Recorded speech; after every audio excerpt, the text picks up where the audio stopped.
Hi. Hi, Misha. I was wondering if you had met, if you, Jared, and Jensen had met as high schoolers versus adults, do you think you would have been as good of friends as you are now? I feel like I did meet them as high schoolers.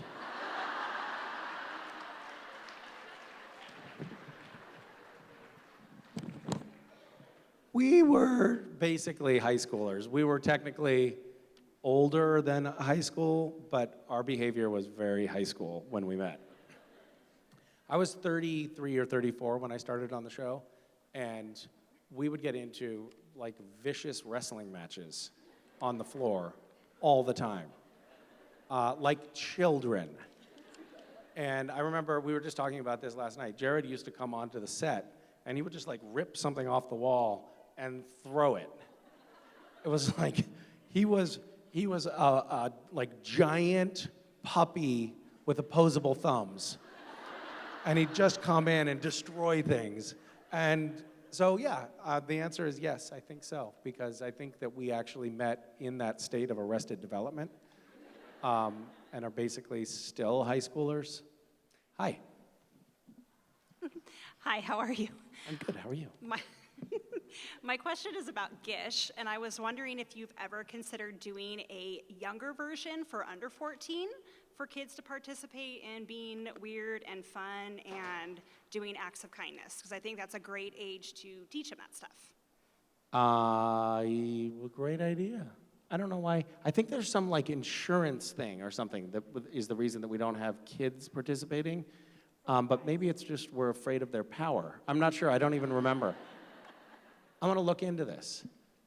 Because I actually think Gish could be an amazing thing for schools to get involved with. Like, have schools compete against one another doing these things. Because it's part technical, it's part research, it's part art, it's part, community activism and kindness.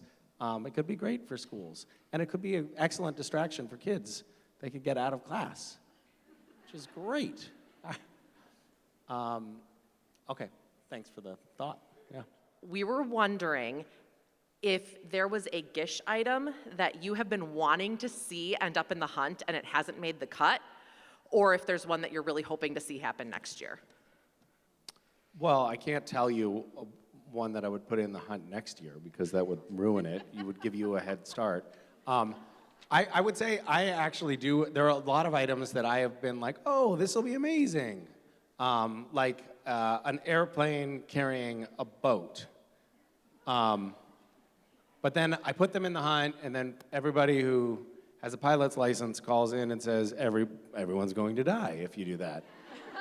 And then people say, you have to take that off the list because people are going to die, which I think is like really short-sighted because you have to make sacrifices.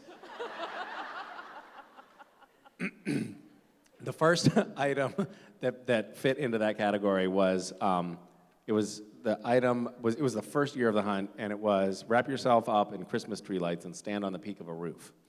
And the very first submission of that item came in, and it was at night, and there was someone standing on the peak of a 3-story roof, and it was steep, and it was slate, and they were completely mummified in Christmas tree lights, standing there like this, teetering, balancing somehow magically on the peak of the roof. And I looked at it and I was like, oh my God, so many people are gonna die. You've made this a life-changing experience.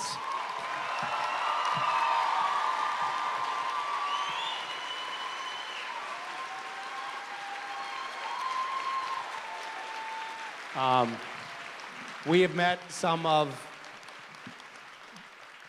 the closest people in our lives, and some of, I'd say we're closer than, you're closer to me than almost anybody in my life. Like this little cabal that we have behind the scenes, we're a really tight group. We've seen each other do some really horrible things. And I'm grateful for it. I'm grateful for you guys, and deeply grateful for you all. I do need a nap, but I do want to say just thank you, like a deep well of gratitude here. We love you, buddy. Love you too. We love you. Ladies and gentlemen, Misha Collins.